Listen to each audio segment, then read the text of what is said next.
His two lectures delivered by Professor Elman on last Friday and Saturday have been well received by the audiences. The topic today is the restoration of Huang Kan's 论语义疏 in 18th century Japan and China. We are also very delighted to have Professor Chen Huyu from the Department of History of CUHK to be the moderator of this lecture. So, without further delay, I will now pass over to Professor Chen. Thank you.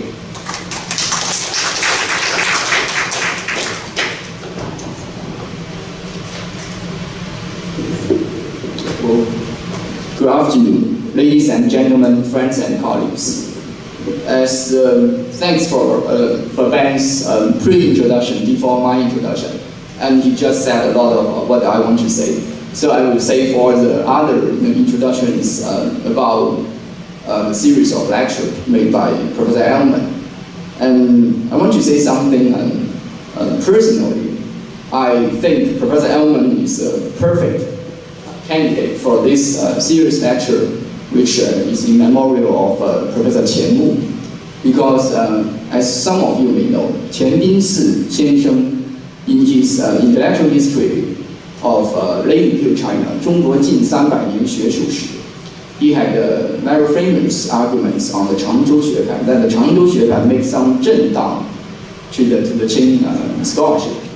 And Professor Elman, his early publications, I guess 2 publications from philosophy to theology, and one on classicism, politics, and kingship. These 2 early monographs contributes a lot from a new perspective, a contextual analysis of the late Qing intellectual landscape, and which I personally admire very much. So I think Professor Elman is a perfect candidate for this series of lectures. And in recent years, Professor Elman's research interest has switched from intellectual history to cultural history and social history. If you read Professor Elman's list of publications, like the cultural history of civil examinations in late imperial China, on their own terms, science in China, the cultural history of modern science in China, and a lot of other essays, which I will not read them or here in this introduction. Otherwise, we need 2 more hours to read all these publications. So maybe we'll just come back to today's topic, that is the restoration of Huang Kan's 论语义疏 in 18th century Japan and China. I think it's a continuation of Professor Elman's last 2 lectures made in Chinese University and also in the Central Library, which deal with the interactions between Japan, Korea, and China, the cultural interactions and the intellectual transmissions. But this lecture was is more focused on the interactions between Japan and China. So let's take the time and let's welcome Professor Elman and his following speech.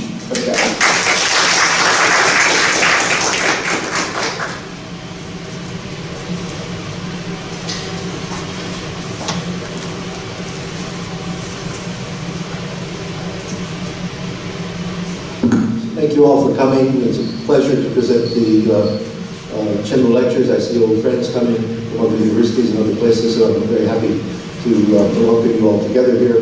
The first lecture was for undergraduates, and they were already required to come. So there were almost 2,000 students at that presentation. So I was very interested that when you force students to come for lectures, they come. When you make it optional, of course, then the numbers decrease. So it's an interesting way of organizing the materials. Thank you very much for inviting me. Thank Jiang Yu for making the introduction, and we'll have a panel afterwards. And this lecture today is in many ways, as Professor Zhang said, is focusing on Japan and China. The first lecture was about Korea and China with Kim Chong-hui traveling as an emissary to Beijing and showing how individual history could focus on a single man, a single purpose, a single set of issues, and work within the larger framework of exchanges between China and Korea. The second lecture was more about the false pretenses, the illusions of studying China and Japan in the 19th century. in the creation of a narrative about the rise of Japan and the fall of China. In the 20th century, we today have a new narrative that's emerging, that is the decline of Japan and the rise of China.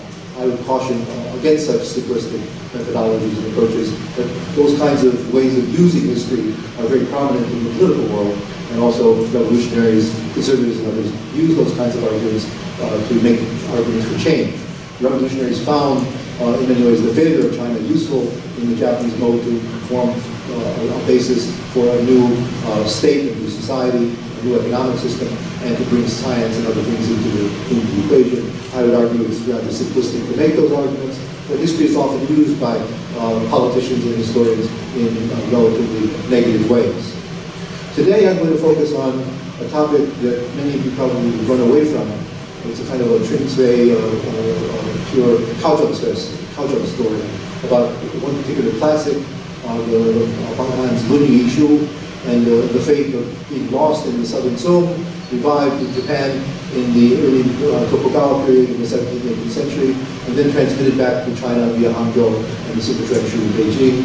And we see exchanges between Japan and China forming in a very peculiar way in the 18th and 19th century. As many of you will remember, there are no diplomatic relations between China and Japan in the 18th century. There are exchanges in monks and Buddhism, there are exchanges in books and materials, and most importantly, exchanges in silver. The silver of the Japanese is winding up in China under the Kangxi Emperor, Yongzheng and later Chengdu. So the trading mechanisms are operative, but we don't see a clash of ideas directly between Japanese views of the classics, which they honor the 4 books and the 5 classics, compared to Chinese books on the 4 classics, the 4 books and the 5 classics. So today I'm going to try to focus in on that particular story. It's a great pleasure to give the lectures under the auspices of the famed Chengdu and his role here at New Asia College. Chengdu was a very complicated man who lived a long time and had many different opinions. In his beginning studies, he was very prominently part of the Bushubian debates and also part of the debates about the classics and about Qing scholars. Later, he became more and more associated with Xinruxue, Neo-Confucianism, and of course that became a highly interesting debate for different groups and different organizations. And I think in many ways, if you live long enough, you find historians change their minds fairly frequently, and Chengdu was changing his mind as well.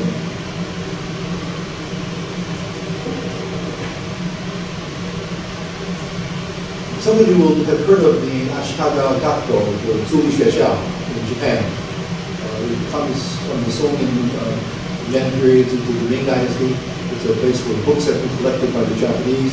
And the Ashikaga Zuli family was the leadership family in the Ming Dynasty period in China, which was associated with the Ashikaga period in Japan.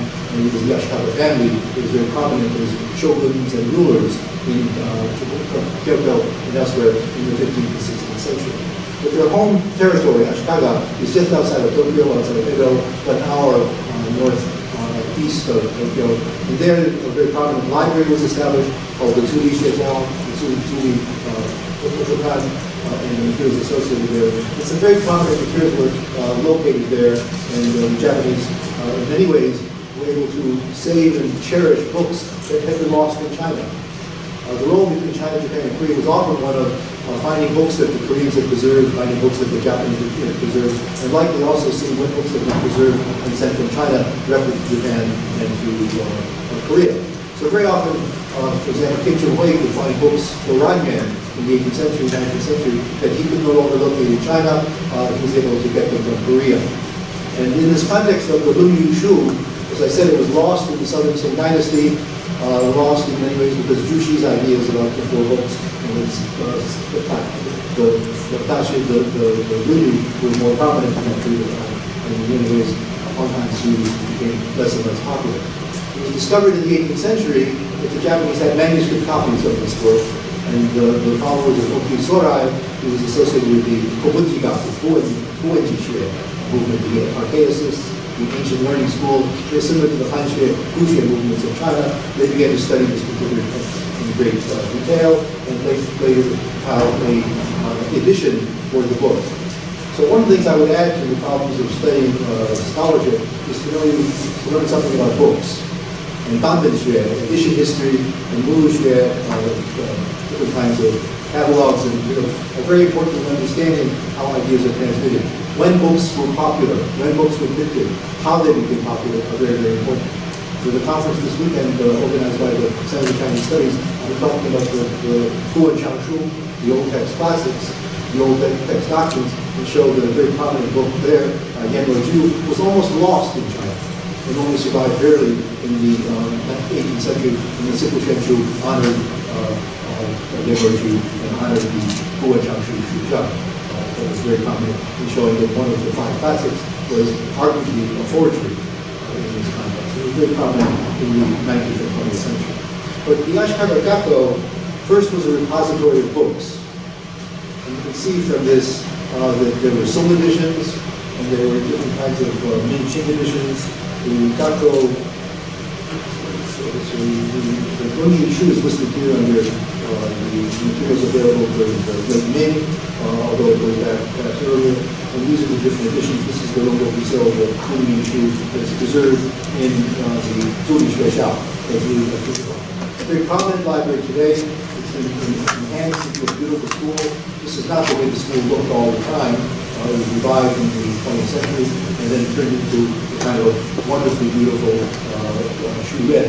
Sometimes during the Ming and Qing it was very prominent, sometimes it was less prominent. But it was a very important collection of books that later Okyu Sorai and his students made use of to try to see what were the true teachings of the ancient classics. The debate was whose classics are better. The Chinese classics that come later after the Song, or Japanese manuscripts that come from before the Song, and documented from the time and periods earlier. This was a very important problem, and we begin to see, as I mentioned last time, that sometimes the Japanese and the Koreans thought that they were better Confucians than the Chinese were, better Confucians than the Ming and the Qing scholars have been as well. So this trio put down a good deal of importance for their cultures. In many cases, the Koreans would claim they were the true Confucians, the Japanese would say they were the true Confucians, and the Chinese would say, no, of course we are. We're not here to settle the debate. I'll leave that debate to outside in the public arena. But nonetheless, it's a debate that many of us have to study and argue for, and we see very much like Christianity in different places in the world, Confucianism in different parts of East Asia, and different kinds of organizations. I haven't mentioned Vietnam, but Vietnam is a very prominent example of using Confucian learning for their purpose and for their civil service examinations. So these books are very, very important, and they're treasures. And what's interesting about treasures is how they become treasures, how they become valuable, and how, in many ways, they are listed for presenting the values of the Confucians throughout East Asia. It began as a kind of a lecture, a good friend of mine, William Boltz. Probably some of you have heard of him. Those of you who are interested in Shunxue, in Taochuanxue, and Wenzixue, know that he's a very prominent scholar of the classics who focuses on pronunciation, particularly yishu. And so he reconstructs the way the Chinese talk about the meaning of the character by its sound. There are many ways to deal with Chinese characters, but one way is to deal with the sound of the character, another is to deal with the orthography of the character, the wenzixue, the paleography of the character, and another is the shunguxue, the meanings of the characters in different kinds of dictionaries and compendia like the Arya. So these 3 sources have given us some views of this material, and it turned out that Professor Boltz was giving a lecture in 2006, the same year that we had the problems with the interpretation of the Japanese victory in the Sino-Japanese War. We invited William Boltz to give a lecture, and his lecture was about Huang and the Lunya yishu and its importance. And from his point of view, he was using the Lunya yishu, the preface by Huang, to show that Huang and early scholars of the medieval period, the Nanbei-Chao period, were already interested in ancient sounds and ancient calligraphy and ancient forms of writing. And they were using that to analyze the frameworks of the classics. So much so that if you look carefully, the Lunya yishu by Huang advocated some interesting policies that we discovered here. The Shuzi Zhiyin, the Shuzi was to put aside the calligraphy, the characters, the paleography, and focus on the sound, the pronunciation, and the tones. So I said one way to deal with the classic is to focus on the tones, the other way then get rid of the paleography. A second way to do this is to put aside the tone and focus on the paleography, the Wednesday in this context. And the third is to focus on the pronunciation in different areas, northern China, southern China, eastern China, western China, to try to deal with this. Now this is all very, very complicated, and for many of you this is very boring. And I would expect if you weren't interested in the way to use paleography, to use Boolean phonology, and to use Xue for this analysis, you would be anxious to leave the room. But I would suggest to you, what we're learning in this framework here is that these kinds of methodologies are complicated, and these problems of when were these methodologies developed.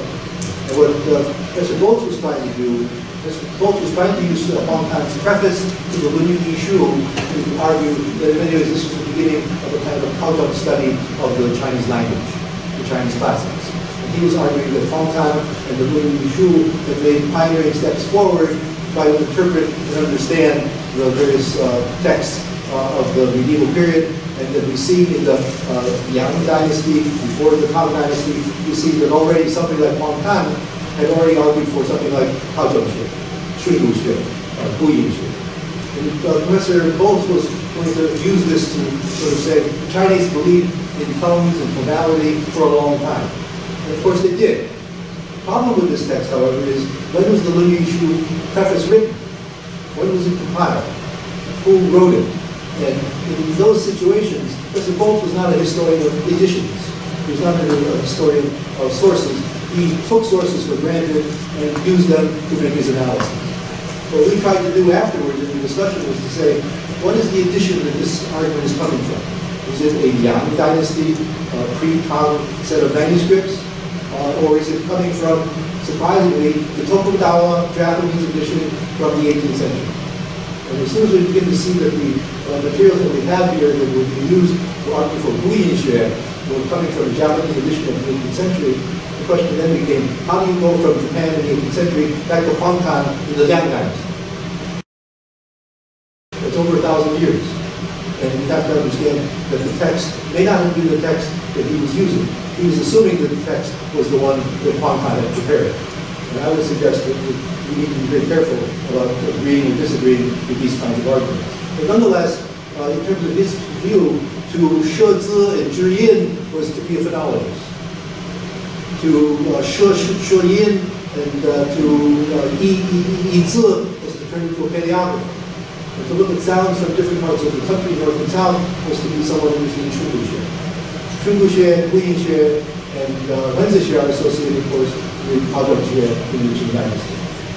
This makes it seem as if Haozhongxue comes from the Liang dynasty and Huang Kan. And the question is, was Huang Kan capable of saying this in the 4th, 5th centuries AD? Or is this precocious, unexpected, and you have to understand that there's something else going on here that we must understand. So I'm turning this into a detective story. And I want you, even if you are not interested in paleography, you're not interested in phonology, you're not interested in the names in dictionaries and the like, you'll begin to see that these so-called experts have lots of interesting problems being introduced to us.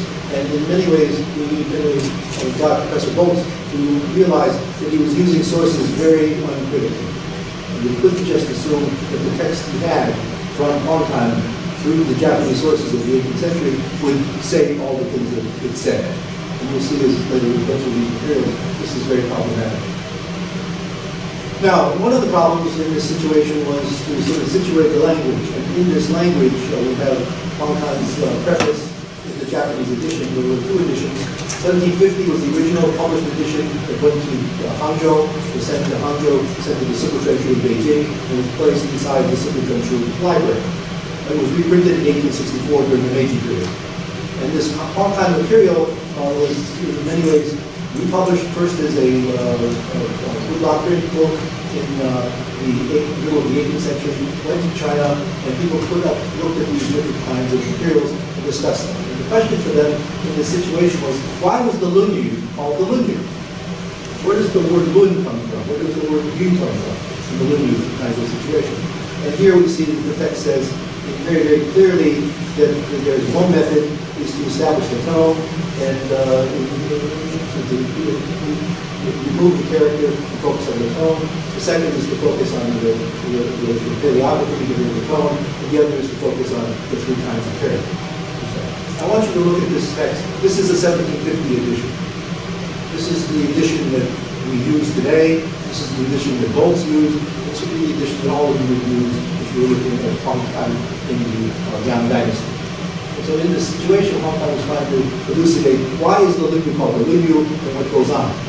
And so in this context, he makes a few conclusions that we don't want to look at through the framework, but it's Lun with the Renzipan, the Ren radical, or is it with a different kind of radical, the Yenzipan. I choose those to show the sound of the character and the meaning of the character. And when was the Renzipan, and the Runzipan? When does the Yuzipan, when does that become prominent in this film? And so we begin to see, for example, that in many of these situations, we have a framework of Lun is the choice for the ordering text. Yenzi Shuji, Zhongyan, Han Yuan. Then it says Lunya, encompass. It also says to deal with and bring together ancient and positive, ancient and modern frameworks. And then it also brings forward other parts of the framework activity. So what I want you to see from this is the focus on Li Ziye framework here, and then Ziye, and then Yi, these over and over again are very common. These were being used by so-called Huang to argue for changes in the way to deal with the classics. And he argued that the Shenru Hoxue were battling about these interpretations from the ancient time. Who were these Shenru Hoxue? Were there many people debating these issues? And was Huang really someone who knew very much about ancient pronunciation and ancient paleography? If you look at Huang's biography, for example, he's more interested in metaphysics and Buddhism and Confucianism than he is in language. So why suddenly do we have this text where Huang is interested in language and focusing on language in such a way that we focus on Wenzixue, we focus on Huyixue, and then we focus on Triyixue. Sounds like Cao Zhangxue, doesn't it? And the question is, we begin with a suspicion, could Huang in the 5th, 6th century have developed this argument and used it to evaluate the sources? If not, then we have a problem. How did it get to be placed in Huang voice? Who did it and why? And how does it operate? And so many ways we're putting these things up for analysis. Here we have, for example, Kan'an. Huang notes in this passage here, there were 3 messages, they all have a J of Dao. This is a vernacular kind of way of saying things, have a J of Dao. And then he said, 南北语义如何思维相学说不去. So he leaves out these pronunciations because the pronunciations of the north versus the south don't show anything really. They're all pretty much the same. So he's going to use instead the methods of paleography and phonology to analyze these copies per se. Again, I'm not asking you to memorize this passage, but just to get some of the highlights. This is a 1750 text claiming to be Huang preface, and it's arguing in 1750 that we had many debates in the pre-Tang period about language and problems in language, and now I'm going to settle it by saying this is why the Lunya is called the Lunya. This is why Lun with the Renzipan, with the Yenzipan is chosen as the pronunciation of this character. And also in this general area, you can see Huang saying, 一字是正式疑文. So we rely on characters to refer to real things, and so we establish the character. The characters are put together with radicals, sounds, and pronunciations. Then you choose Chuyin, and you choose the tone of the sound, you base it on the principles of organization to get the meaning of the character. When you put the meaning of the character together with the form, then you have the perfect term. So Wenzi, the terminologies have a rational kind of formation through sound and through paleography.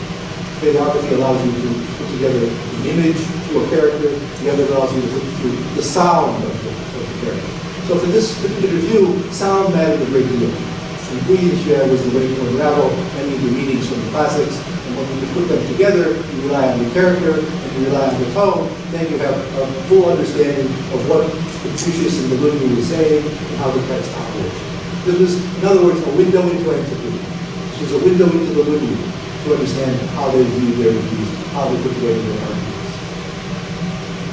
Now let's do a little bit of detective work. The scholar who published this work was a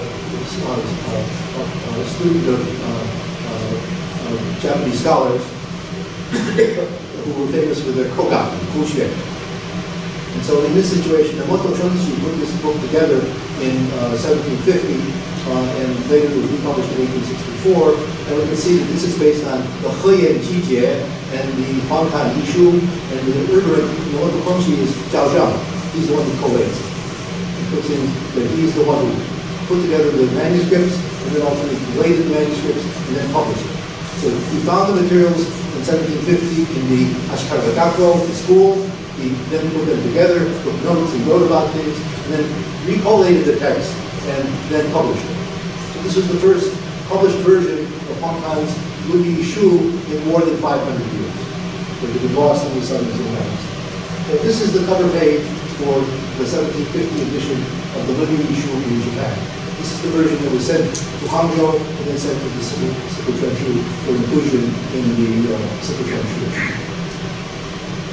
Here we see, in addition, this is a late edition marked up, which some Japanese friends gave me, but essentially you can see that it's a continuation of this. It argues that the Wei dynasty of Heyan completed the Jijie, the Lunya Jijie, and that the Yang dynasty of Huang did the yishu for that, and the Japanese scholar Emoto Shunshi did the Zhao Zhang. It's very clear how they did this. They give credit for this. The Japanese say that I'm basing this on the Han Dynasty versions of the dialects, the medieval version of the dialect, and then I corrected it, made improved it, made it correct according to these different principles in this particular situation. So this is clearly a Japanese volume. It's clearly published first in 1750, and then again in 1864, and it's made available. The Chinese in Hangzhou receive the book, read it over, and think it's a wonderful book, and then they recopy it.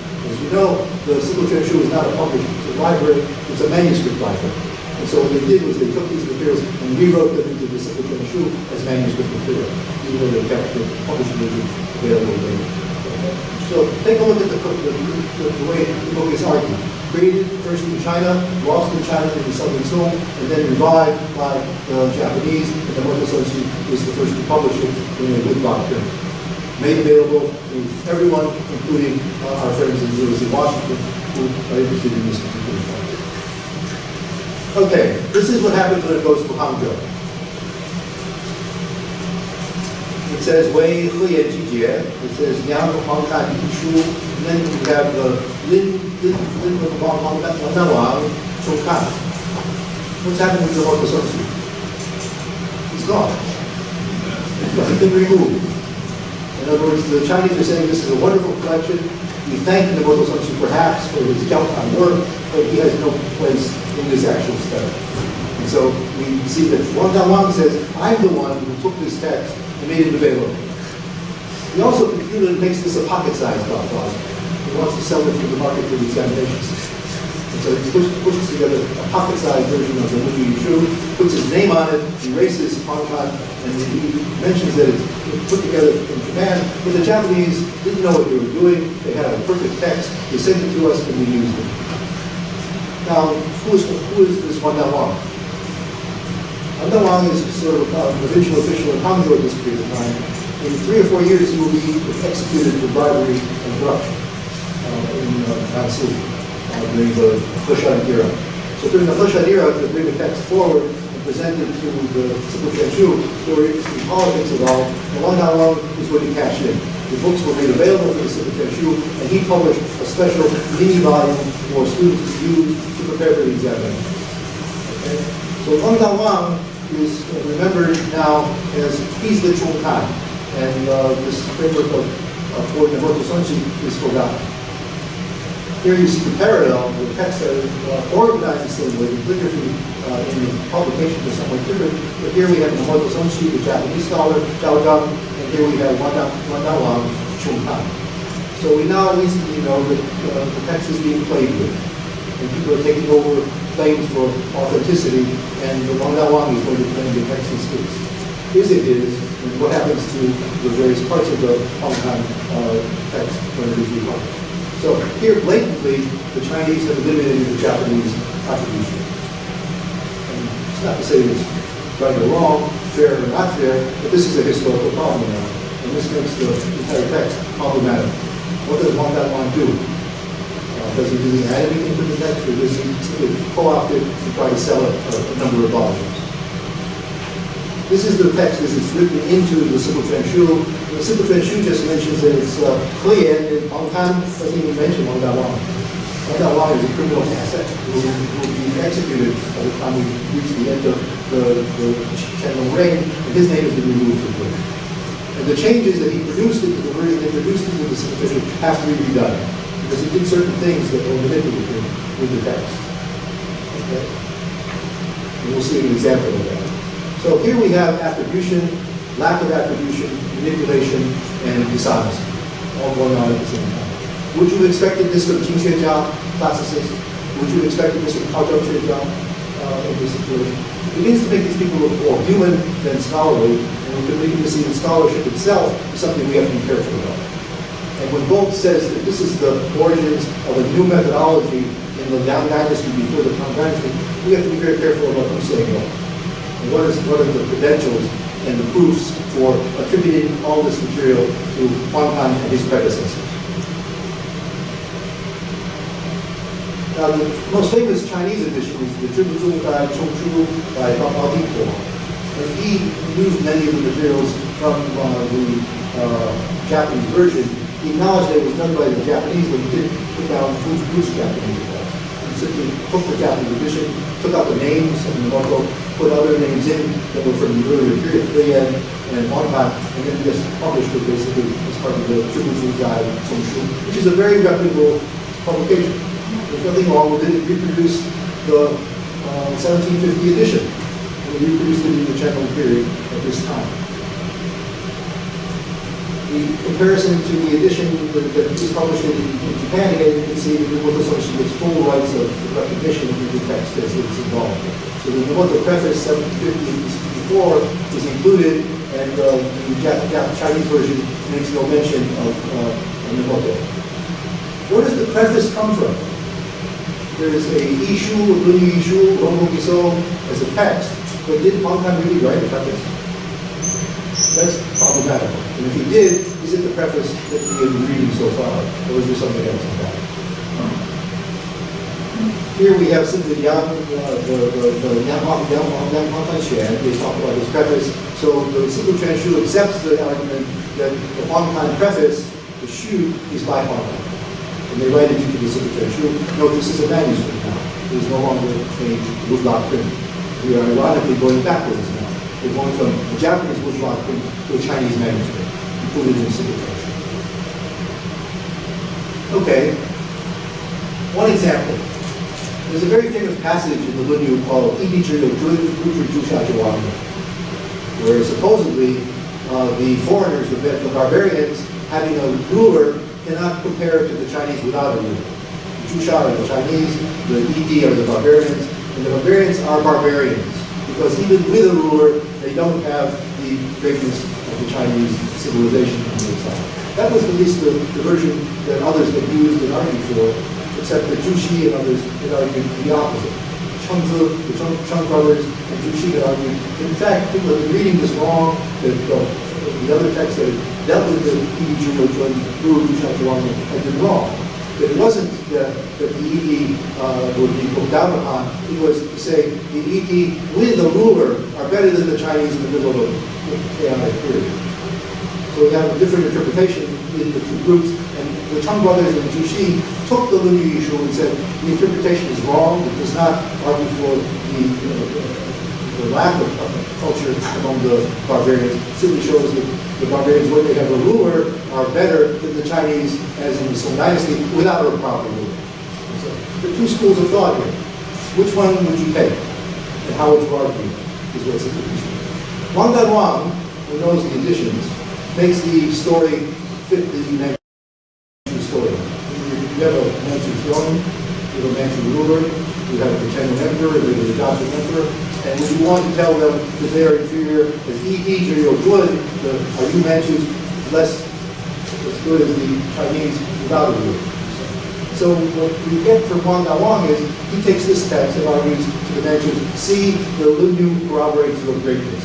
That you have created a great government, and the Chinese have been unable to put together a great government. Therefore, we, as Chinese in chaos, are unable to match you Manchus putting together a state, putting together a proper place. Again, I don't have time to go through this. We can go through and look at these texts. But the debate is between Jushi's interpretation and ultimately the original version that was associated with the Lunya up until Jushi. Huang plays up to the Manchus. And many of the changes he introduces, as in this one, later are removed, and Huang is removed as a name by the Sipu-Chuan-Shu scholars. Because he's made a false argument to appeal to the Manchus on this text. The Manchus have to be very careful on these classics, because these classics very often speak to the ED, and speak to the different kinds of barbarians, and under the Mongols, under the Manchus, and the other groups, that can cost you your life. And you have to be very, very careful about what's going on here. And so in this situation, Huang tells the General Emperor what he thinks he wants to hear. That you Manchus are superior to we Chinese who don't have a proper government of our own. So it's an interesting argument here, and we have other research to show Huang, as much as possible, is manipulating this for political gain and economic gain as well.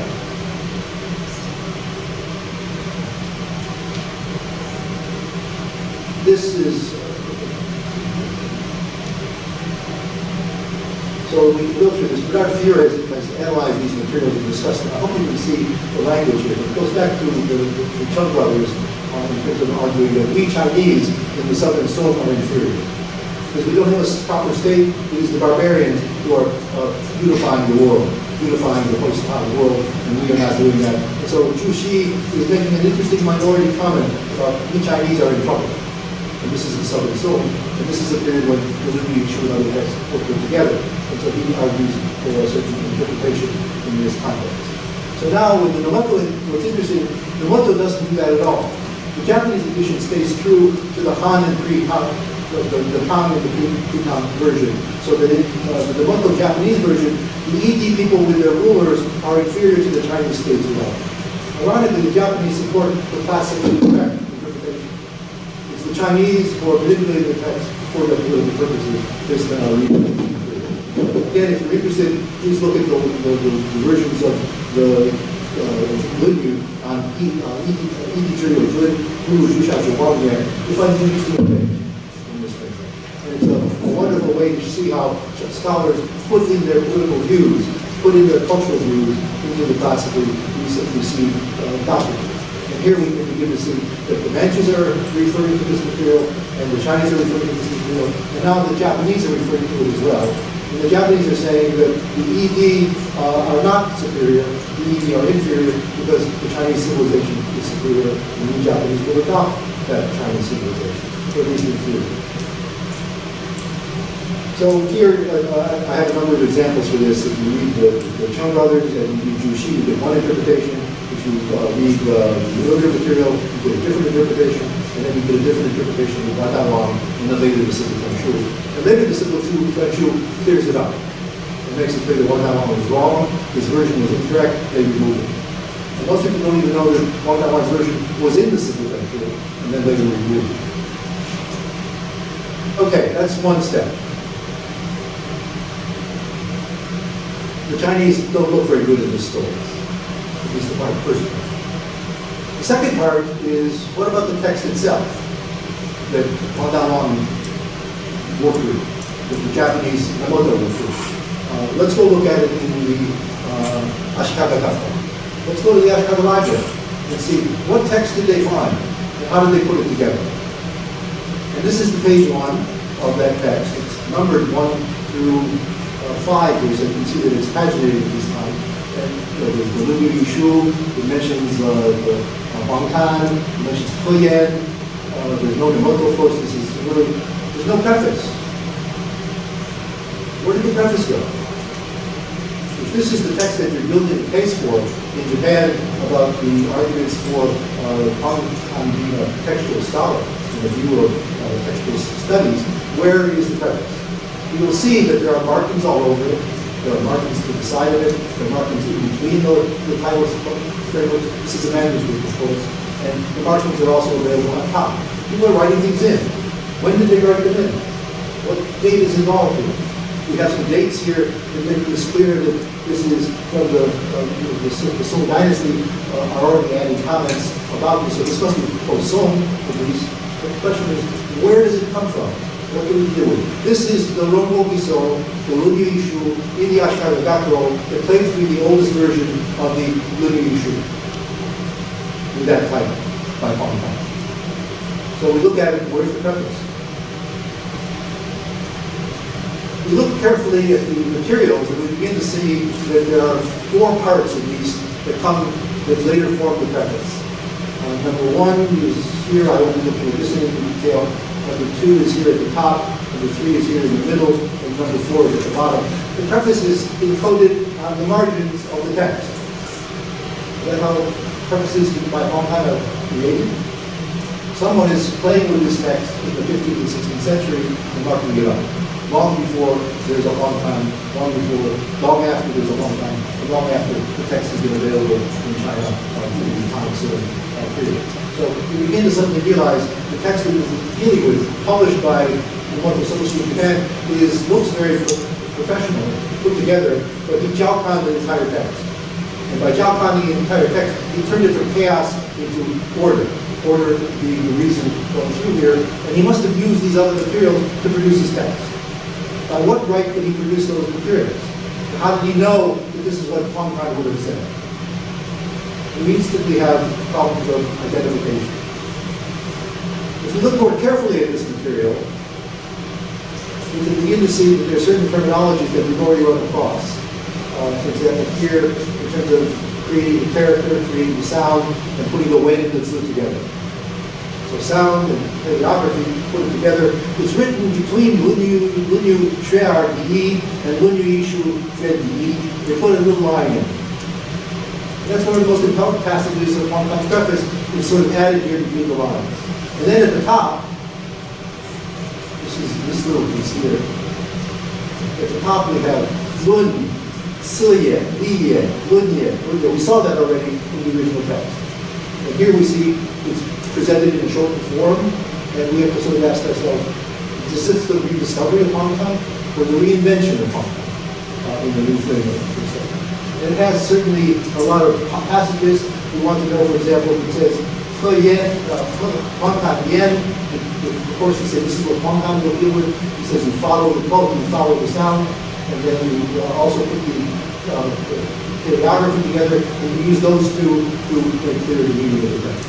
So if you look at this text and compare it with the original published text by Otosochi, it comes from here.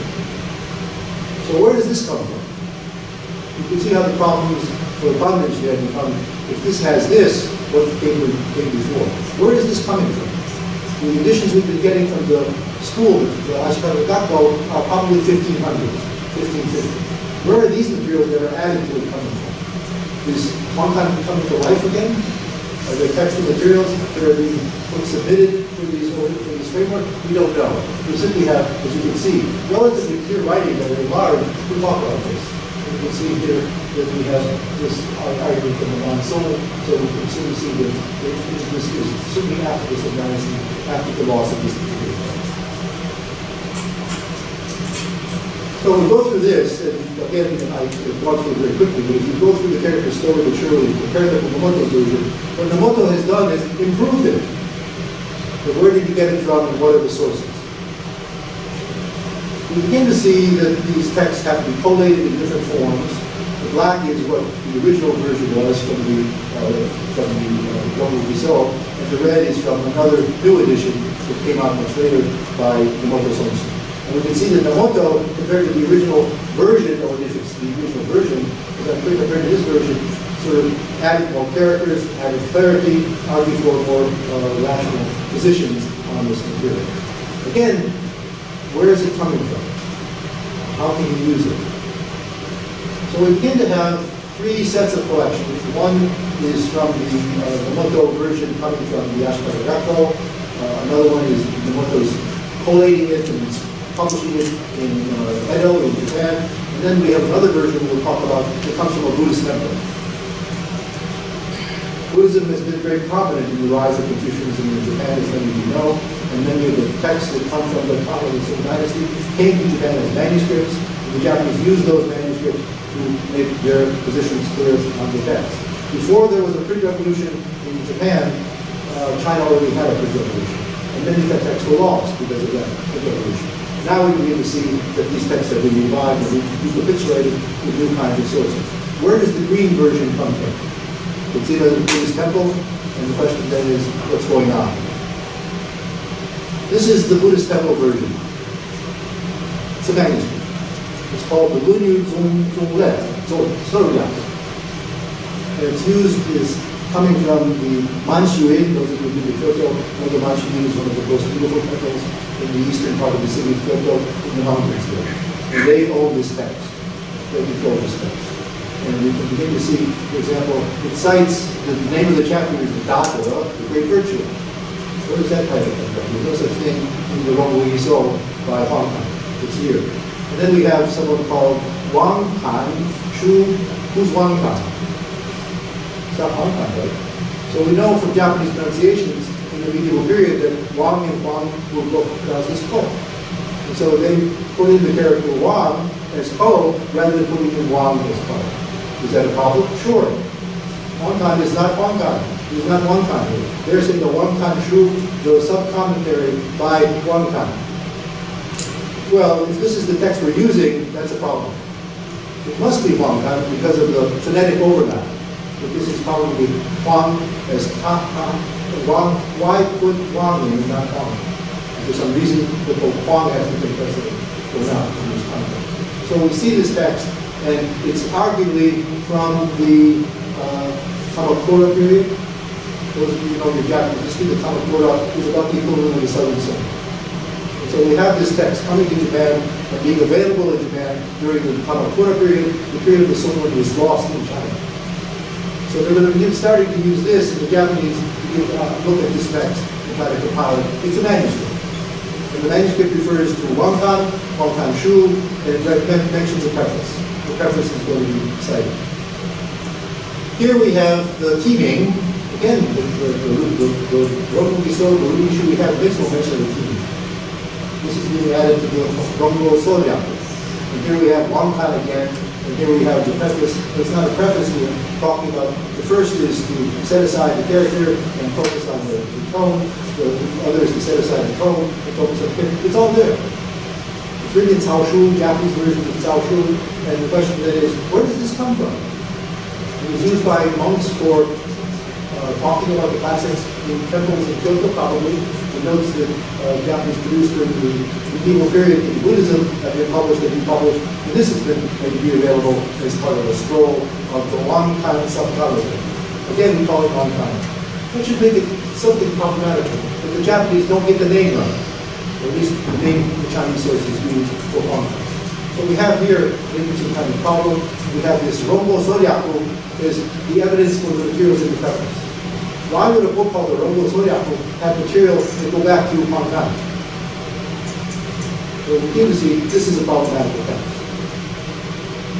The temple will not let you see the original. They will let one particular scholar make copies of the original and they reproduce it. So this is a copy of the original, not the original as it appears. And we begin to see that the preface comes from this text. But it doesn't come as a preface per se, it comes as some sort of other text associated with Huang Kan and included in a Japanese text called the Lunya Zonglun, the Rongo Sorya. Again, I'm not asking you to memorize this. This is not an examination.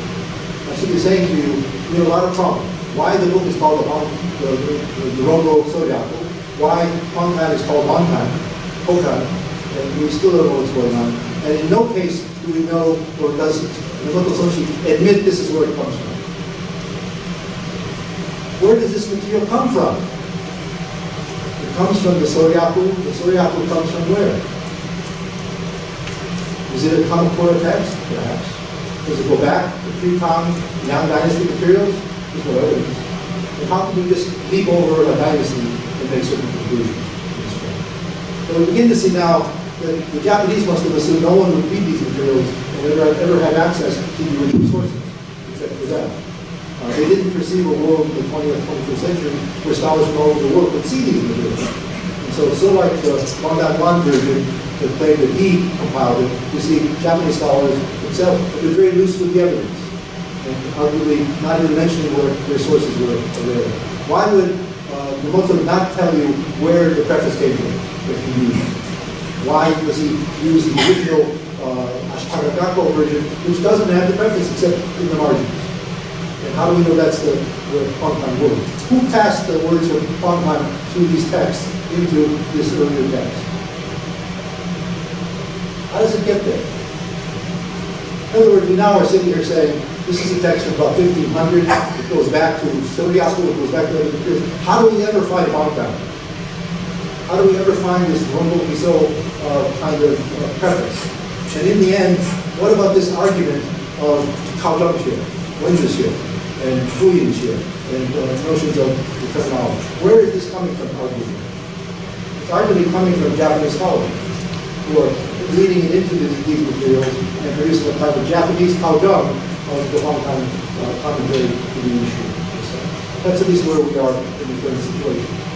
What I would encourage many of you to do is to look up and search for the characters that make up the preface. You will find that all the utterances, all the citations come from the single Shenshu debate. There's no references to this before the single Shenshu and to earlier texts about the Huang preface, per se. Remember, Huang said there was much debate. Many scholars from the past and the future are debating this issue. Who debated these issues? And we begin to see that someone has put together a text in the 18th century rationalizing Huang, rationalizing Yuyin, rationalizing Wenzhixue, and rationalizing the dictionary of Shubuxue, and putting it in Huang time. And we can arguably say if you want, Huang never would have said that. Huang was not interested in text per se. He wrote about text. He was interested in theories and the overlaps of Confucianism and Buddhism and Sanjian, playing as margins. So we have this framework of what is this argument all about?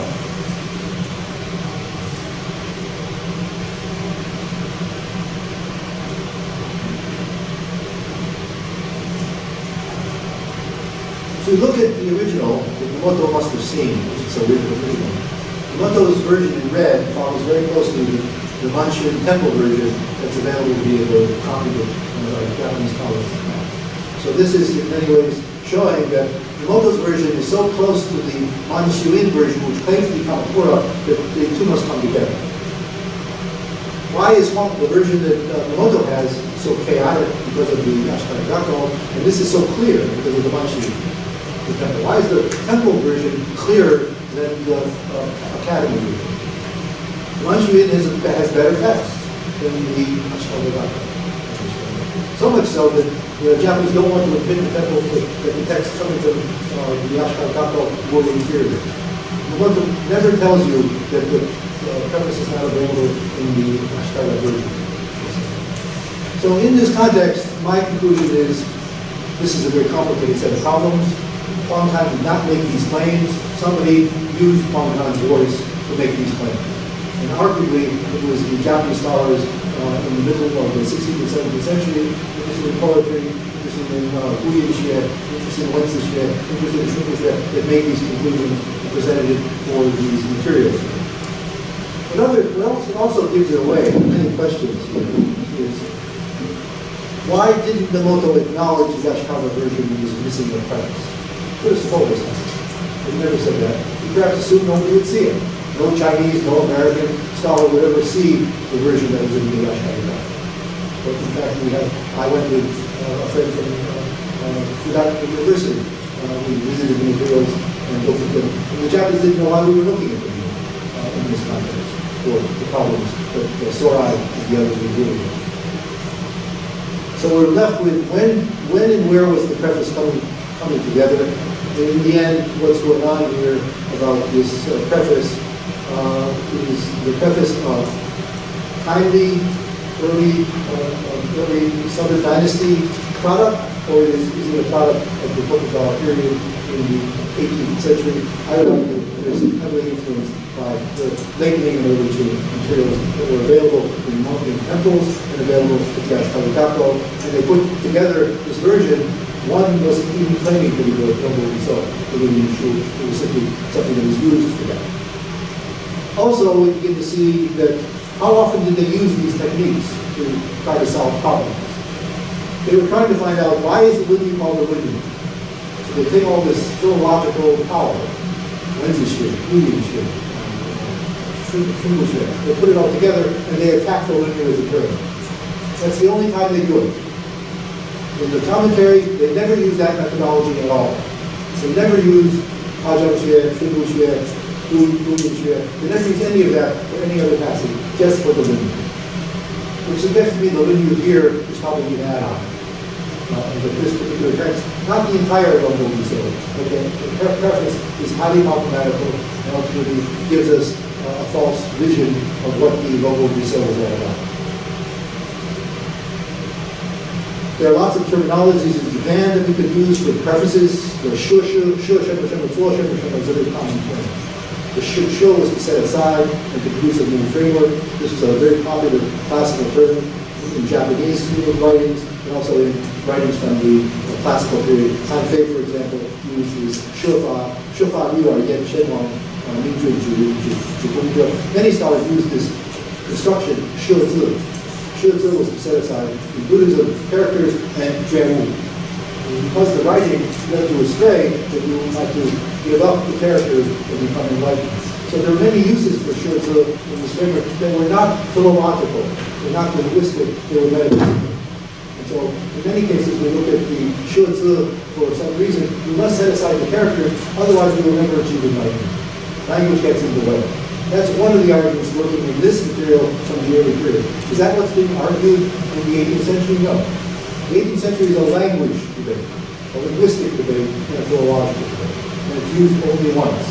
Why is the Lunya called the Lunya? That seems very peculiar that the writer, the authors, the people would only attack one problem with all the methodology that we have. And so I would suggest we need to sort of deal with that very carefully.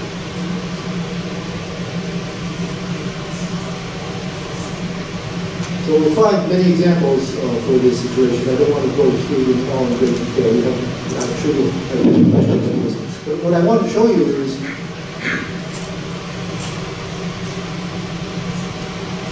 this is from 2006. Bill Bones didn't know what he was getting into. He had no idea what was going to happen. And we only began to look at this because we began to say, it's too good to be true. It's too good for Huang in the 6th century to say Cao Zhang, who is Hu Yin, Hu Zi, and then also Shun Bu Xue. It's too good to be true. This is a front for Cao Zhang's Koshogaku in Japan. And the texts are being used in a way that the window has not been opened on, and certainly the Chinese just copied it and used it without any real critical framework. So what are we left with? We're left with trying to put together this material so that we know at least where the preface comes from. I would say the preface probably comes from some Buddhist texts associated with the Sogyaku, the Zhongwen, that later were used into the analyzed material.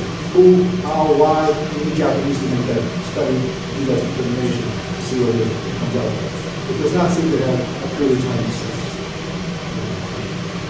So I'm going to stop here and just simply say, I urge all of you to go back and look up these terms, to see if you can find any of these terminologies in earlier texts, and then show that this was coming from a pre-concept text, a pre-Song text. Where was it coming from? And if the Sogyaku, the Zhongwen is the source, where was that coming from, and who was producing it, and what was going on? We are left with questions and problems, but the questions and problems at least allow us to delegitimate the Huang Shu is a problem.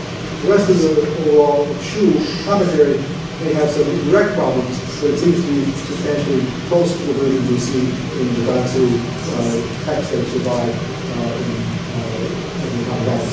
So the materials in the actual commentary have been corroborated by other sources of Danzu and elsewhere, but nobody has corroborated these more recent materials coming from the analysts the preface. In other words, the 十部全书 version of the preface is all coming from a much later period, and not coming from Huang, not coming from Huang, and certainly not coming from the Lunya. So we have to be dealing with that accordingly.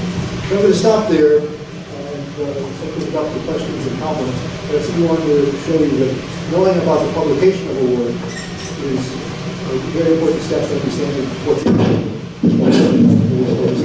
The problems of the why Kaozhangxue is itself a problem when it tries to Kaozhang a binding question, a book of additions and what those additions are. And there needs to be very careful about that. Thank you very much.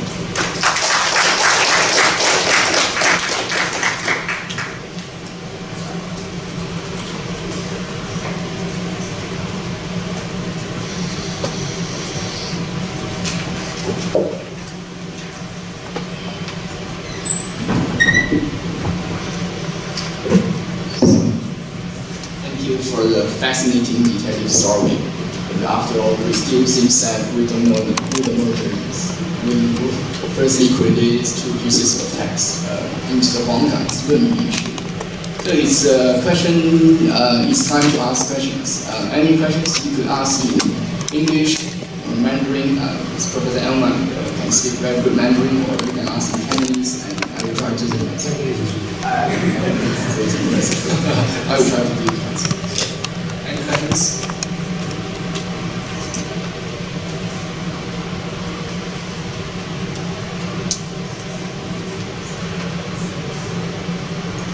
Let me add, there is some disenchantment that we do this kind of project.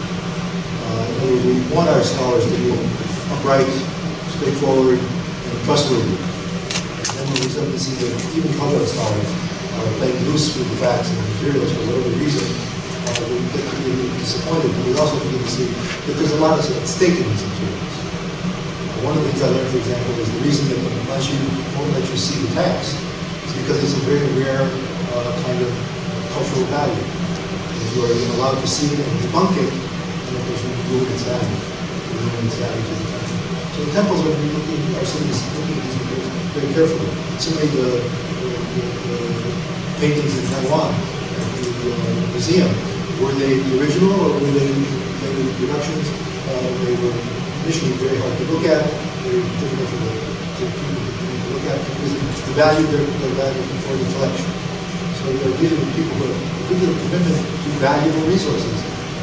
Even Sorai's group often was not allowed to use the Buddhist materials. The Buddhists hated Sorai, they hated his Confucianism, they hated his Kushe, and very often his followers couldn't get access to these other texts.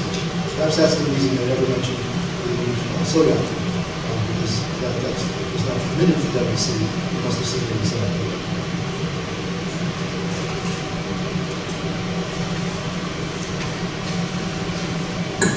You can answer the first question first. Because I find this is really fascinating story of something tradition. I'm just wondering what Buddhist sect did the Mandarin temple belongs to? The point being that Japan, in terms of Buddhism and Confucianism, is very different, at least from the ancient Buddhism that was associated with China. Initially, remember that the monks were the major communicators with China during the Tang Dynasty. Confucians were not very, very important. They were really secondary. What brought people back and forth were the monks. And the monks brought back the new text for China Buddhism. They also brought back the new teachings of Juxi and the Chang brothers. And they made those part of their teaching of China Buddhism. So the dialogue of the Song Dynasty between Chan and Xingu, or Li Xingu, or they call it the Daoxue, there was tremendous overlap. Remember, Juxi and the Chang brothers had studied Buddhism and Buddhist masters. And there was a very important dialogue between them in this period. So I think that's part of what's going on. Yeah, that's why I asked the question, because in the key text you just analyze various terms like yishu and yishu. And to me, it sounds like a typical Huang response. I mean, the Chinese belongs to Caodong. Caodong has very strict regulations. That's where this, yes, that's what we need to see. And that's what the Soviet group needs to look at very carefully in the language and association. The Chan ruled very closely joined together from the period of the Song forward to the Qing. In many ways different from so the Buddhist link to this is very, very important. It's no mistake that the best versions of this are in Buddhist temples. Their monks, their famous monks in Kyoto, they wrote notes, and notes with their recital and polished with manuscripts. They need to sort of redo just what you said to see what the terminology is of the Chan monks in the text that we produced.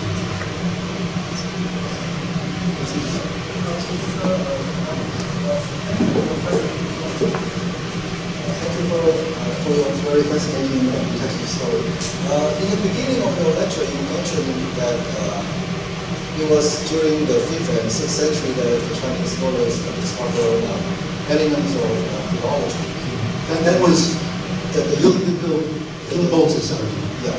And then in the end of your lecture, you mentioned the possibility of the works being related to Buddhist discourse.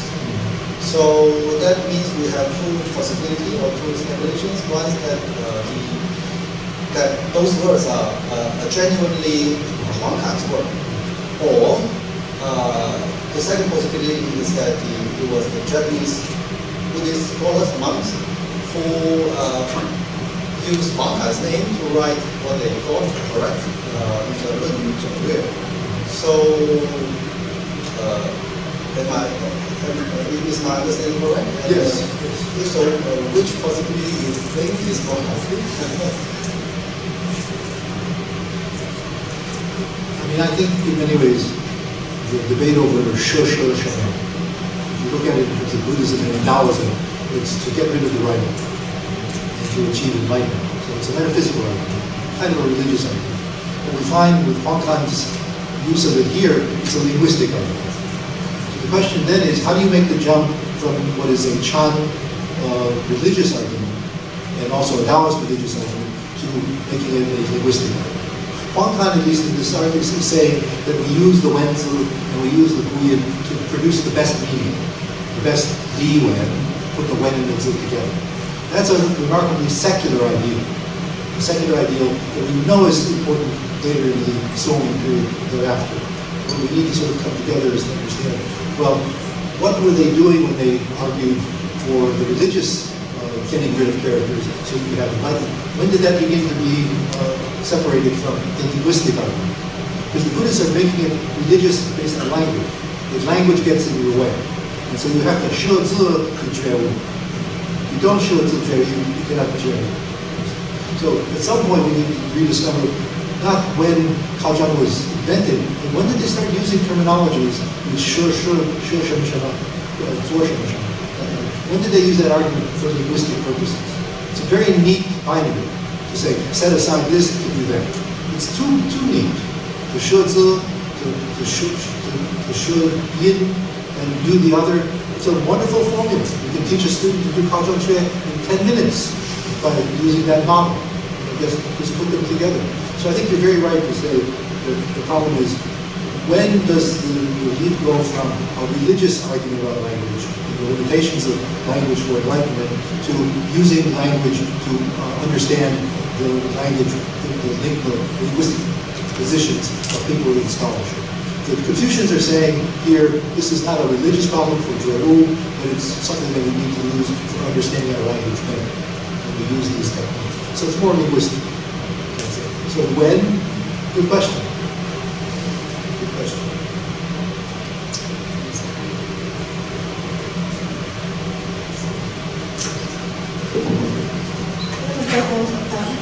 Professor Elman, I want to ask, in today's historical research, do you think it is also necessary to do such a detailed study on classics, just like Huang Kan did on论语? And especially in such a digital age, what the significance do you think we do like that? Could you make the second part clearer? In such a digital age, what's the significance of doing like that? A digital age. Yeah. Okay. Well, the search possibilities for looking for solutions to these problems. If we had the Buddhist materials in Japan online, we have the materials from Tokugawa online, we could do searches that would help us resolve some of those issues.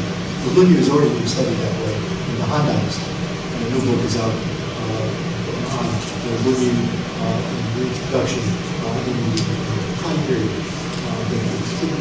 Huang and the Lunya were much later kinds of construction. The reason they could do that is they put the materials that could scan in, and they could do global searches in a multidisciplinary way. In Japan, if you can't even see the Sodaku, you can't scan it. You can try to scan the copies you have and try to put it in. But not enough of the Tokugawa materials in Japan you can scan it to do these kinds of global searches.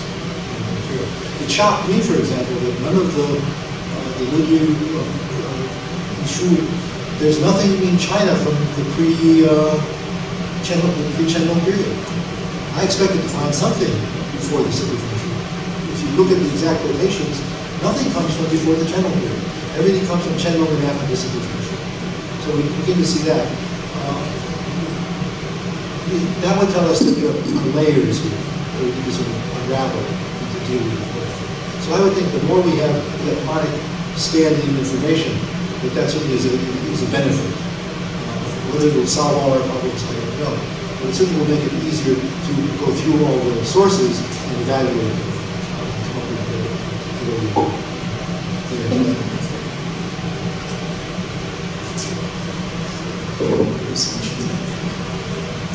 Here's Candy. Can you speak up, please? May I ask a question in Mandarin, please? Okay. 艾尔曼教授，您的研究有一部分其实是涉及的，就是追溯最早版本的这本书以及它的就是真正的作者。其实这个书我想到的一个问题就是，其实就是中国的这个书籍在什么时候开始需要一个作者这件事情？因为在法国的学者研究，其实作者并不是自然而然的，就是负责于这个文本，就是他一开始就是有个作者，他其实是有一个特殊的过程的。然后一些法国学者在60、70年代有一些讨论，认为它有可能和出版的审查有关系，有可能和出版商的利益有关系，有可能和作者的职业化有关系，或者是和他文本的类型有关系，它是科技类的还是文化类的这些作品有关系。那么在您讨论这个问题的时候，其实我觉得很有可能我们可能不能知道究竟是谁写的这些文字，然后用了黄侃的名字。但是您可不可以给我们一些启发？就是您认为在中国这种作者开始变得非常重要，在您研究过程中大概有可能会是哪些原因呢？谢谢。孔子是不是那个吴经的那个作者是一个问题，而那个《论语》这个是不是他的说话的东西，那个是很复杂的。所以这方面是孔子是在这方面是他是一个作者，还是他是一个知道学问的，他没有创造什么东西。就古文经文的这个有这个关系。但是到底是作者是什么样的作者？你编的东西，你教的东西不一定是作者，作者是另外一个问题。那黄侃是不是觉得他是作者吗？他不是作者，但是要研究这个问题，要说明这个问题，可能是要写书，这方面是有用的。就是他不是那个纯粹的作者。王道老师也是不是纯粹的作者，他是要利用这个东西，偷别人的学问，把他自己的名字放进去，他教看这个东西，他没有写出来。所以这方面是不是纯粹要讲这个作者是谁，就是要说那个研究这个问题是张学好，还是其他人好，还是那个黄侃是那个唐朝之前影响了那个宋朝以后的人吗？还是对他的看法会怎么样呢？他是到了那个日本中国18世纪的很有影响吗？以前没有什么影响吗？那是很重要的。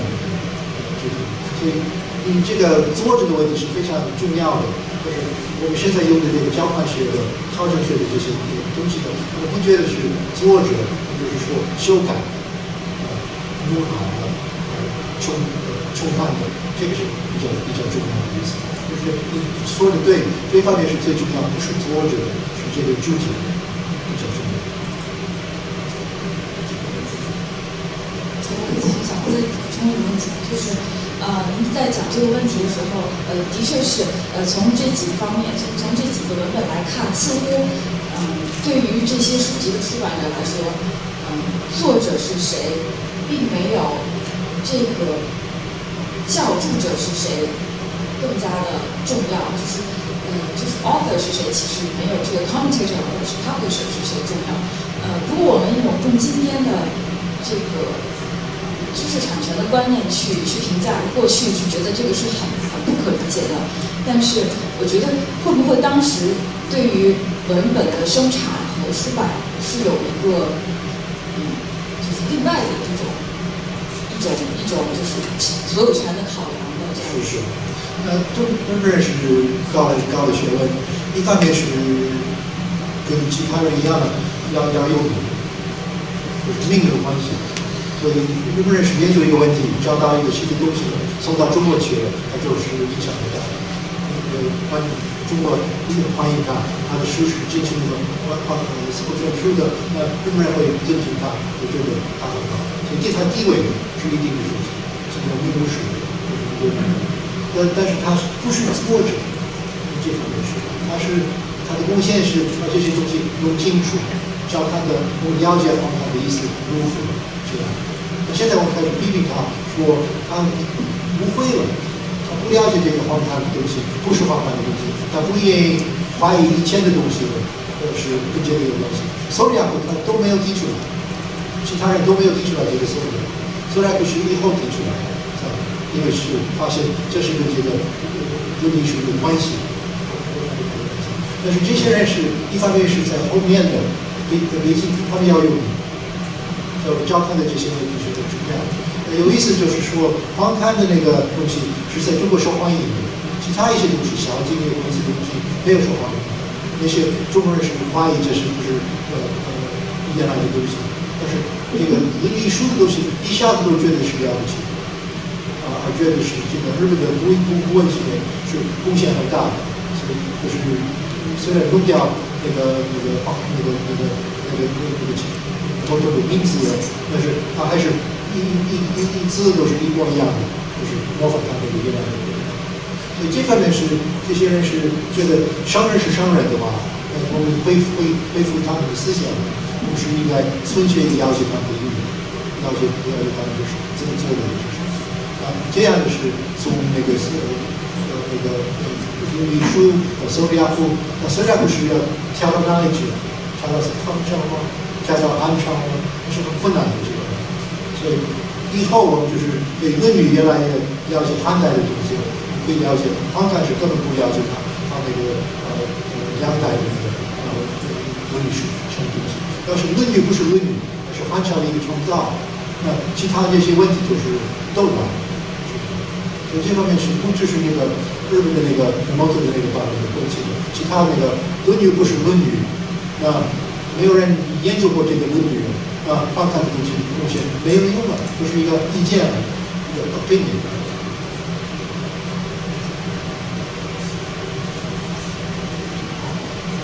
The question immediately. 教授，我看您这三讲似乎都是有关东亚史的研究，关于学术交流史、文化交流史的。那我很想知道为什么近期会转向或集中在这方面的研究？因为像复旦大学的葛兆邦教授，他也是非常强调东亚史进来这些方面的研究，所以我很想知道为什么会集中在这里。你问我说我之所以对这个有兴趣，对，初中。问题是这样的，是我是参加一个会议，就是跟这个一样，有一个人进去的。很有名的一个学者或者朋友，介绍说，我找到一个新的资料，这些资料证明那个荒诞在梁朝的时候，已经就是考虑这个古今学的、文字学的、这个书学都考虑过的，而他要就说明中国人是在那个南北朝已经开始怀疑那个句子结构不是这个问题是怎么样的，研究这个方法是怎么样的。所以我就是听他演讲，越听越觉得这都是空话的，因为他不知道原来的版本是什么，不知道原来的东西是什么，我是不知道的，因为我看过一些东西，我知道这些东西是经过日本的那个手里才出版出来，所以我自己就是觉得我不要被骗了，我就是觉得你不要被骗了，你就是觉得我说的是都乱七八糟的，不够了解那个皇汉的事情，那你自己继续研究。但是我说的是要恢复起来了，皇汉到底是对这个考证学有没有什么贡献，有没有什么看法？它是对文字的、对归因的、对那个水果学有这样的一个看法吗？我觉得我所知道的这个办法，但是后来你就一直发明，这个发明很有意思的问题，为什么要这样说来说去的？为什么要利用这个？为什么中国人要拿那个学者的名字拿掉了，把他自己的名字放进去的？我们现在是你们这样做的，我们也会怀疑的，是吧？所以他们是很向往的，他们可能是觉得没有人要看过这些资料，这些资料都是控制的很厉害，是我们可以看的。所以我们说了，不要说所有的东西，我们就是说是支持我们的看法的一些资料。所以这方面我觉得我们的搞学问的是一方面是积极的，是有怀疑的精神也是很重要的。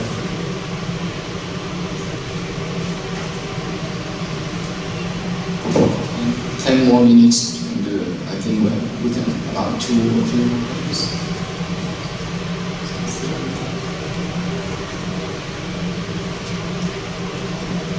Any more questions?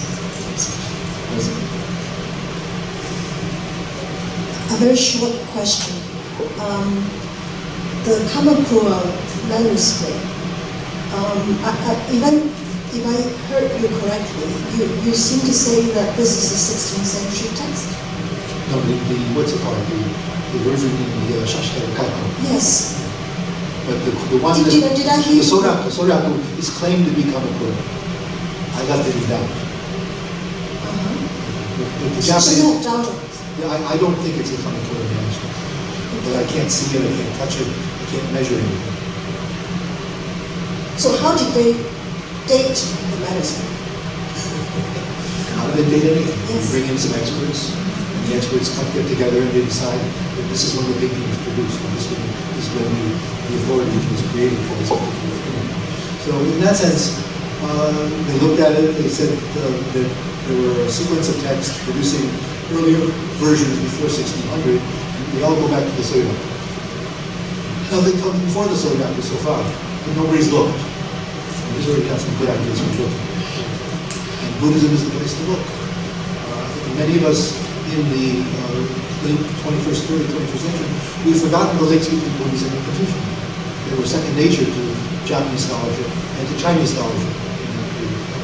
The reason Jushi and Huang hated Buddhism so much because they almost believed it. They studied it very carefully, and then they said, well, we might be friendly with God. The closeness of the relationship, we call it Saijiahui, Sijiahui. Those arguments are something we need to take more seriously. We live in a post-belief framework, and they lived in a framework where Buddhism and Confucianism could go together. The Chanxue, the Wuxue could be different versions of the same thing. I think Jushi thought that in the beginning, and then I think he was terrified because the monks would take over, and the temple would collapse. So I would say I tried to open the door to try to figure out if you want to make a question of this, what is the Soyaku? Is it really Kamakura? I don't think so. But if they don't show it to you, you can't touch it, you can't feel it, no measurements, then other than reading it, you can't do very much. We're lucky to be able to read it. One scholar was able to make a Xerox of the original. So I'm opening up the problems, not answering them. Much of my 3 lectures have been opening up problems, making trouble. I would call it. Not solving problems, but making trouble. Any more questions concerning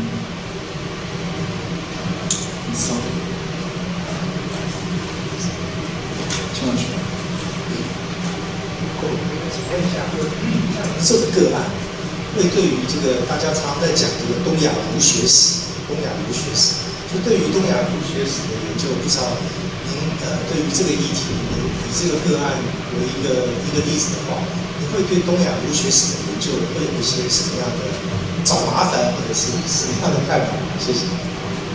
这个就是他们自己就是找麻烦，他们自己是觉得他们是比中国还好，还是比日本还好，比朝鲜还好，还是越南还好。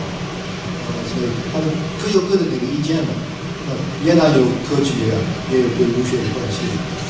朝鲜也是有科技，就是儒学的关系。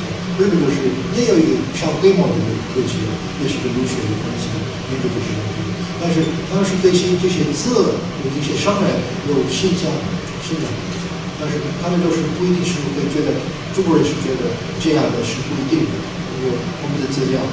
日本人是觉得我们是开始唐朝有很多东西送到日本来，中国是唐朝以后很乱了，宋朝很乱了，有很多东西丢掉了，我们的东西比你的东西好。这方面那个摩托就是这样子，但是他很客气，他说我交看的就说我们有一个版本，你们没有这个版本，我给你介绍一个版本，你可以看一下。中国人是拿走了，把他的名字去掉了，放在字幕卷书里。这是很有意思的事情，但是说明出来，这个儒家思想很重要。我们就是甚至要这样的待遇，给他这样的待遇，要利用他，这个王大王用这个日本的学者的看法，他自己的什么意见啊？就是说日本人是有authority，就是在这样的东西。我所有这些人，他们就觉得我们了解升学比中国人还少。他们不了解上学的，所以这个是可以看得出来，东亚关系是非常复杂的，不是简单的谁有中国的看法，我要传到日本的，传到朝鲜的，传到越南的，不是那么简单。Please.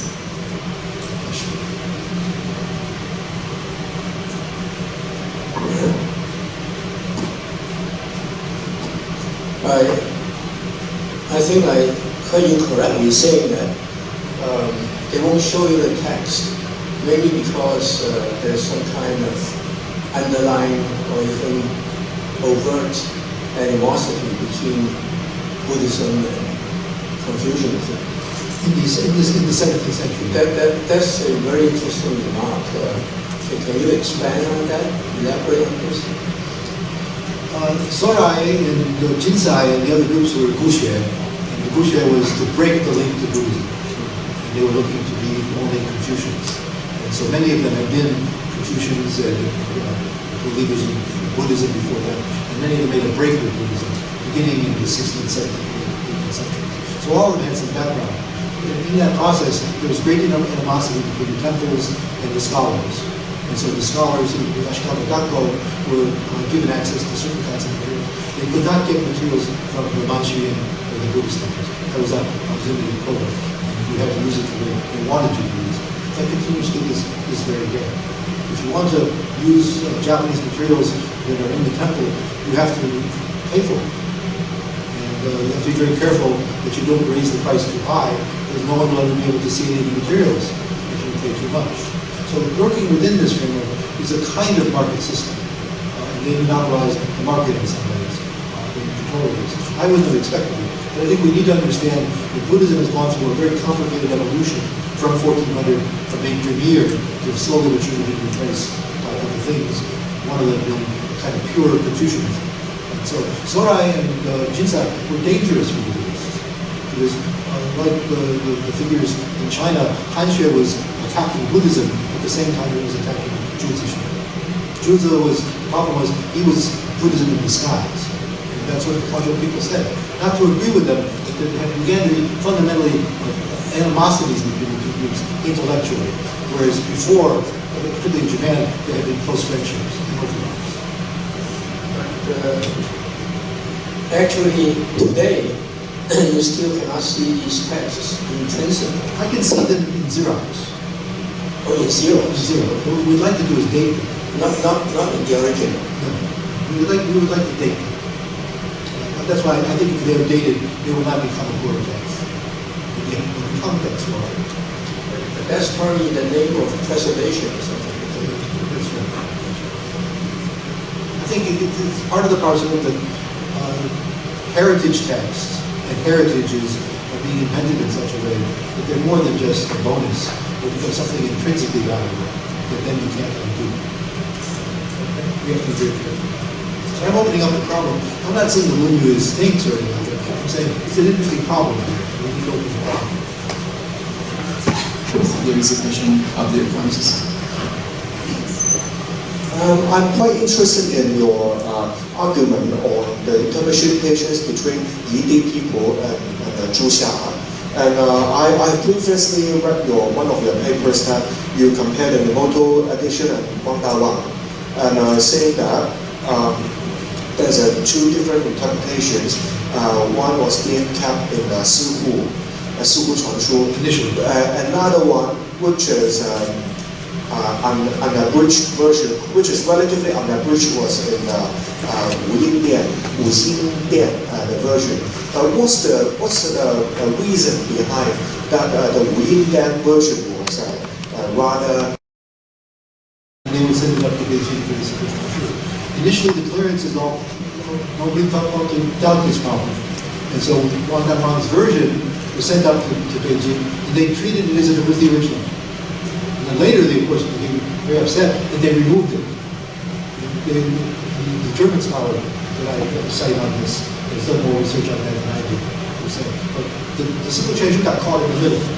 They were in many ways making authentic a text that people were showing was problematic. And Wang Danwang's version was going to be written into the Simple Chuanshu, and it was apparently written into the Simple Chuanshu, then they removed it. And now you'll never see it. It's no longer part of that record.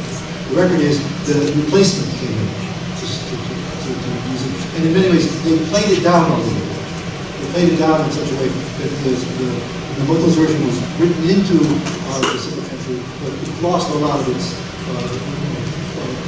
sass. The only people who got access to it was Daijun and other people who could read it in the Simple Chuanshu. Nobody else could see it. But you still, I haven't answered the core of the question, is what happened and how did they do it? And I think it was very embarrassing for the Simple Chuanshu to be recording the wrong version, which was giving the Manchus higher status, and the web version was to give the Chinese more status, the Zhuxia, rather than the ED. So that passage is an interesting one that the German scholar has studied very carefully. So you might want, if you haven't looked at his article, I think it's in Tongbao. There's a very good discussion of the Japanese Wang Danwang's version that was sent to the Simple Chuanshu. They were very embarrassed. Can you imagine Daijun and other scholars suddenly being taken by this phony version from Wang Danwang? Daijun actually was before Daijun. Daijun wasn't there, but other scholars were very much upset over this framework. And the Zhuzai Songshu was very careful. Included, but not included in terms of forgery. Just included it without mentioning Wang Danwang or everything. But there are many things to answer here. And the Simple Chuanshu was not going to open the door to discussion. They wanted the answer, and then they removed everything that wasn't part of the answer. So Wang Danwang was executed, and his version was removed. Not quite in that order, but very close to that.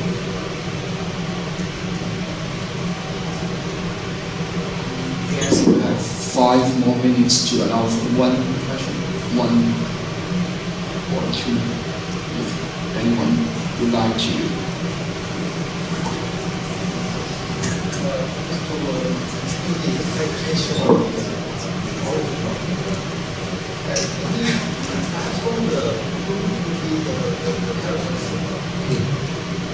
It has 2 forms. Yeah, the one is the handwriting one, the one without. The one without is earlier. The one with is later.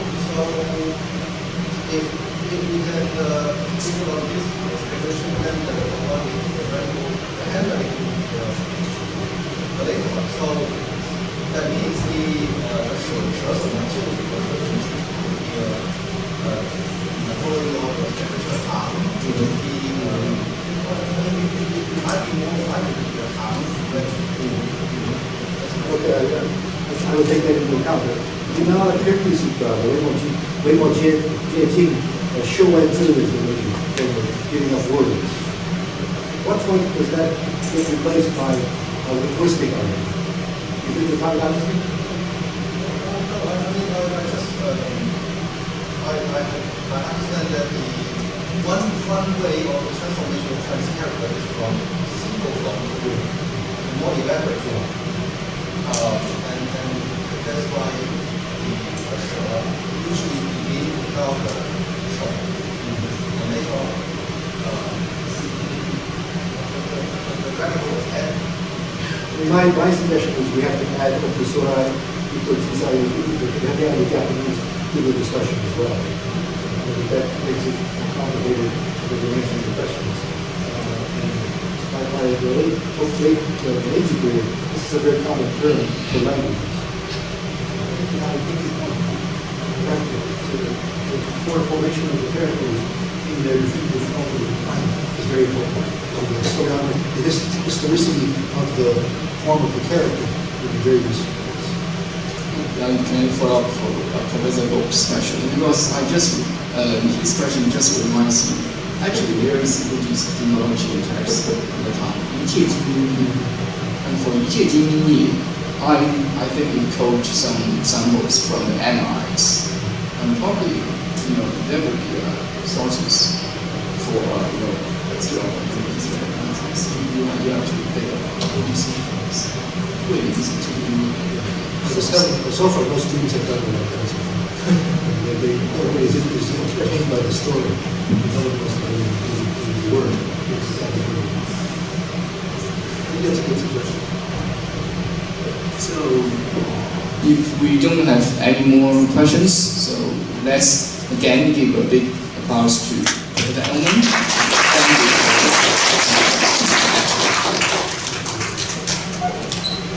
Thank you, Professor Elman and Professor Chen, for this inspiring lecture, and thank you all for coming. Lastly, please help us fill out the questionnaire and return it to the collection box at the reception counter outside the lecture theater. Thank you, and look forward to seeing you again in the future.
Thank you.